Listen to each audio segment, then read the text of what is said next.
Ano passado, acidentes sérios ocorreram com hábitos dentro da pista, inclusive comigo no final do ano, onde o temperamento do cavalo já começa na hora que eu for montar aqui.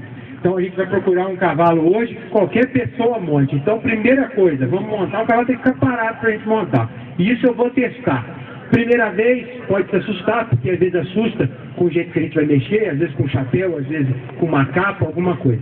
Mas na segunda e na terceira vez a gente vai botar para a rua e isso vai ser uma tônica da nossa avaliação daí para frente, em função dos acidentes que ocorreram, não só comigo, mas com outros colegas. Então, temperamento de cavalo tem que ser ajustado. Nosso cavalo é o mais machado do Brasil, talvez o cavalo de marcha melhor do mundo, e a gente tem que aliar isso ao temperamento, sem sombra de dúvida, carreado pelo adestramento. Então, tudo isso ligado para a gente ter um cavalo para qualquer pessoa montar. Então, sem ter medo de dar um campeonato num cavalo aqui, um primeiro lugar de marcha, e qualquer pessoa puder montar. Então, nos controlados, tivemos uma briga mais forte aí pela cabeceira, pelo primeiro e segundo, onde a definição a gente vai falar mais pro fim. O quinto e o sexto, vou comentar até o sexto, como é a categoria extraoficial, acho injusto deixar um próximo fora. São dois cavalos que pecaram um pouquinho no diagrama de marcha, na distribuição do tempo de apoio, mas quando a gente vai para o movimento, o cavalo fica saindo um pouco melhor. Então ele coordena mais anterior e posterior,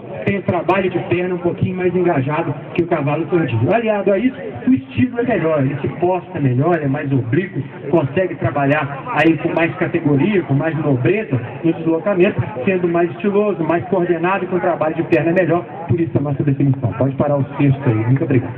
O quarto e o quinto já puxamos aí pelo cavalo de diagrama de marcha melhor. Então repare, ambos faltam articulação quando comparado a primeiro até terceiro, mas ganha num grau de dissociação quando comparado ao castanho. Ele é melhor distribuído no tempo de apoio, é mais dissociado, é mais marchado, é mais diagramado, como a gente fala, justamente por ter essa distribuição entre os diagonais laterais mais evidentes no cavalo da quarta posição. Então leva vantagem já direto no diagrama. Quando montamos os dois, ele leva um pouquinho de vantagem na maciez, não no combo, mas na qualidade da maciez e em função da própria dissociação. Então sempre priorizando o animal mais marchado à frente, vantagem para o quarto, por definição.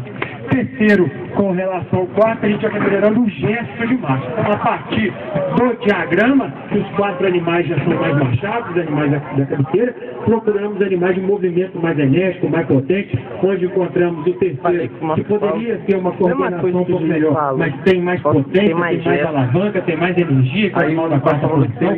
Na montada, rompe mais o cavaleiro em função das articulações serem mais potentes. Estão procurando o gesto de marcha mais completo, somatório do diagrama do animal da terceira posição. Aliado a isso, um estilo um pouquinho superior do animal da terceira posição. Pode parar o quarto.